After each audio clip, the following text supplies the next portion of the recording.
10 नवंबर 2025। ये वो तारीख है जो दिल्ली के इतिहास में हमेशा के लिए दर्ज हो गई। उस दिन हमारे जाने पहचाने लाल किले पर एक ऐसा हमला हुआ, एक ऐसा धमाका हुआ जिसकी गूंज पूरे देश ने सुनी।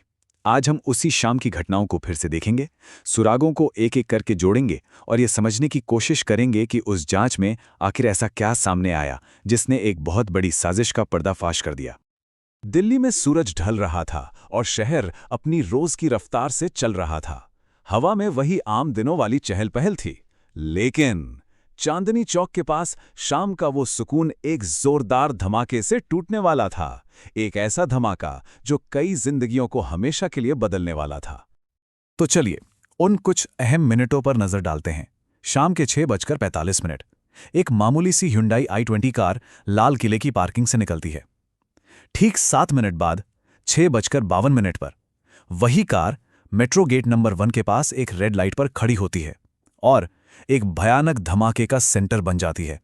6:55 तक इमरजेंसी सेवाओं के पास मदद के लिए कॉल्स की बाढ़ आ जाती है और 7 बजते बजते पुलिस जब मौके पर पहुंचती है तो वहां सिर्फ और सिर्फ अफरा तफरी का माहौल होता है।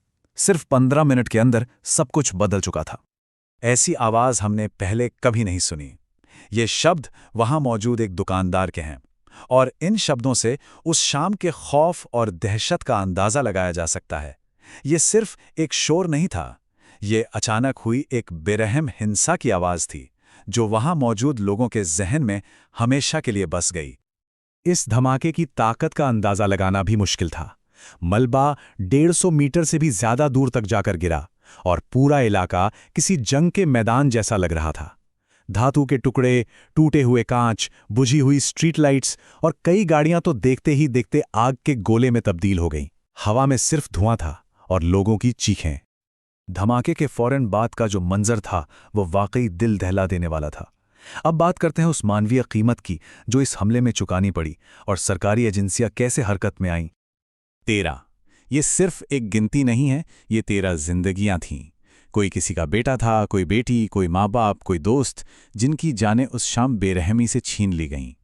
13 परिवार हमेशा के लिए बिखर गए। जान गंवाने वालों के अलावा 20 से ज्यादा लोग घायल हुए, जिनमें से कई की हालत बहुत नाजुक थी। लेकिन इसी अफरा तफरी के बीच इंसानियत की एक मिसाल भी देखने को मिली। एम्बुलेंस के पहुंचने से भी पहले चांदनी चौक के आम लोग, दुकानदार सब मदद के लिए आगे आए। घायलों को ई-रिक्शा में और जो भी गाड़ी मिली उसमें डालकर अस्पतालों तक पहुंचाया। उस दिन वो असली हीरो थे। इस धमाके की आवाज इतनी तेज थी कि ये करीब करीब 2.5 किलोमीटर दूर ITO तक सुनाई दी। इससे अंदाजा लगाया जा सकता है कि इस्तेमाल किया गया विस्फोटक कितना ज्यादा शक्तिशाली रहा होगा। जैसे ही शुरुआती अफरा तफरी कुछ कम हुई, देश की बड़ी बड़ी जांच एजेंसियां मौके पर पहुंच गईं। दिल्ली पुलिस के साथ साथ नेशनल इन्वेस्टिगेटिव एजेंसी यानी NIA और नेशनल सिक्योरिटी गार्ड यानी NSG के एक्सपर्ट्स भी वहां मौजूद थे। ये एक मल्टी एजेंसी ऑपरेशन था जिसका एक ही मकसद था, इस घिनौने काम के पीछे जो भी लोग हैं उन्हें कानून के सामने लाना। इस पूरे मलबे और तबाही के बीच जांच टीमों को एक बहुत अहम सुराग मिला। एक तबाह हो चुकी Hyundai i20 कार के कुछ हिस्से और उसी में से एक नंबर प्लेट भी मिली, HR26 CE 7674। अब ये कार, ये नंबर प्लेट जांच का सबसे बड़ा फोकस पॉइंट बन गई। माना जा रहा था कि बम इसी गाड़ी में रखा गया था। और अब कहानी में एक ऐसा मोड़ आता है जिसकी किसी ने उम्मीद नहीं की थी।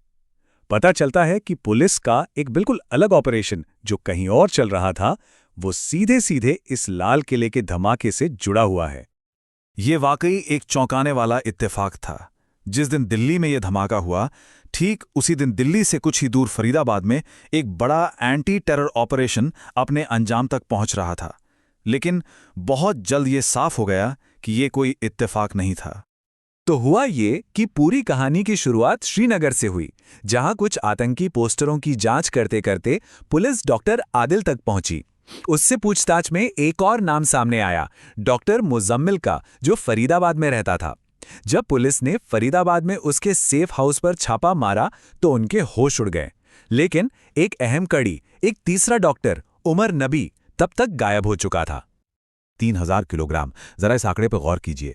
इतनी भारी मात्रा में विस्फोटक और बम बनाने का सामान फरीदाबाद के उस सेफ हाउस से बरामद हुआ था। ये दिखाता है कि उस आतंकी सेल का इरादा कितना बड़ा और कितना खतरनाक था। वो यकीनन कुछ बहुत ज्यादा विनाशकारी करने की फिराक में थे। उस एक खोज ने अनगिनत जानें बचा ली। और यहीं पर आकर सारी कड़ियां जुड़ जाती हैं। दिल्ली ब्लास्ट में इस्तेमाल हुई Hyundai i20 कार, पता चला कि उसे आखिरी बार उसी फरार डॉक्टर उमर नबी ने चलाया था। दिल्ली ब्लास्ट और फरीदाबाद दोनों जगहों से जो विस्फोटक के सैंपल मिले वो भी एक ही तरह के थे।